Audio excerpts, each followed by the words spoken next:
Essuula ya 43.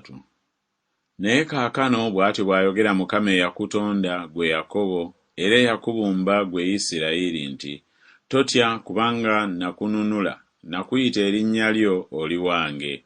Bw'onooyitanga mu mazzi n'abeeranga naawe, ne mu migga tegirikusaanyaawo. Bw'onootambulanga okuyita mu muliro toosiriirenga, so n'omuliro tegulyakira ku ggwe. Kubanga nze ndi Mukama Katonda wo, omutukuvu wa Isirayiri, omulokozi wo. Nawaayo Misiri okuba ekinunulo kyo, Kuusi ne Seba ku lulwo.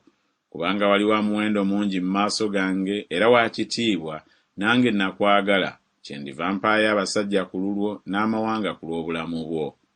Totya kubanga nze ndi wamu naawe, ndireeta ezzadde lyo okulijja ebuvanjuba n'enkukuŋŋaanya okuva ebugwanjuba. Ndigamba obukiiko obwa kkono nti, waayo, n'obukiiko obwa ddyo nti, togaana nabo. Leeta batabani bange okubaggya ewala ne bawala bange okuva ku nkomerero y'ensi. Buli muntu eyatumibwa erinnya lyange era gwe natondera ekitiibwa kyange, nze namubumba, weewaawo namukola. Fulumya abazibe b'amaaso abalina amaaso, n'abaggavu b'amatu abalina amatu. Amawanga gonna bakuŋŋaanyizibwe wamu n'abantu beetabe. Ani kuba ayinza okubuulira ekyo n'atulaga ebyasooka okubaawo?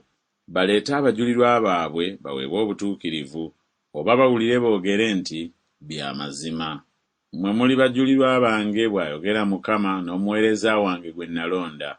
Mulyoke mumanye, munzikirize, mutegeere nga nze nzuuyo. Tewali Katonda eyabumbibwa okusooka nze, so tewaliba alinziririra. Nze mwene, nze Mukama, so tewali mulokozi wabula nze. Nze nabuulira era nalokola era nalaga, so tewabangamu mmwe Katonda mulala. Kyemubeeredde abajulirwa bange, bw'ayogera Mukama, nange ndi Katonda. Weewaawo omusana kasookedde gubaawo era nze nzuuyo, so tewali ayinza okuwonya mu mukono gwange. Ndikola omulimu era ani aliguziyiza?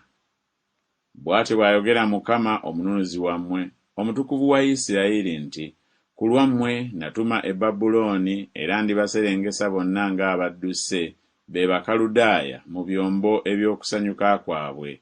Nze ndi Mukama, omutukuvu wammwe, omutonzi wa Isirayiri, kabaka wammwe. Bw'atyo bw'ayogera Mukama, akuba oluguudo mu nnyanja n'ekkubo mu mazzi ag'amaanyi. Afulumya eggaali n'embalaasi, eggye n'obuyinza. Bagalamira wamu, tebaligolokoka, bazikidde ng'enfuuzi. Nti, temujjukira ebyasooka okubaawo, so temulowooza bigambo bya dda. Laba ndikola ekigambo ekiggya, kaakano kirirabika, temulikimanya. Ndikuba oluguudo ne mu lukoola, ne ndeeta emigga mu ddungu. Ensolo ez'omu nsiko zirinzisaamu ekitiibwa, ebibe ne bammaaya. Kubanga ngaba amazzi mu lukoola n'emigga mu ddungu, okunywesa abantu bange, abalonde bange. Abantu be neebumbira nzekka boolesenga ettendo lyange. Naye tonkaabiranga, ggwe Yakobo, naye wantamwa, ggwe Isirayiri.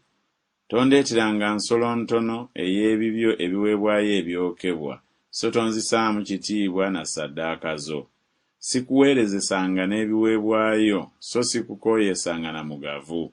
Tonguliranga mmuli mpomerevu na ffeeza, so tonzikusanga na masavu ga ssaddaaka zo. Naye ggwe wampeerezesa n'ebibi byo, wankooyesa n'obutali butuukirivu bwo.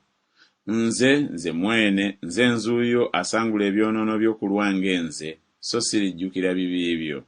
Njijjukiza tuwoze ffembi. Leeta ensonga yo olyoke oweebwe obutuukirivu.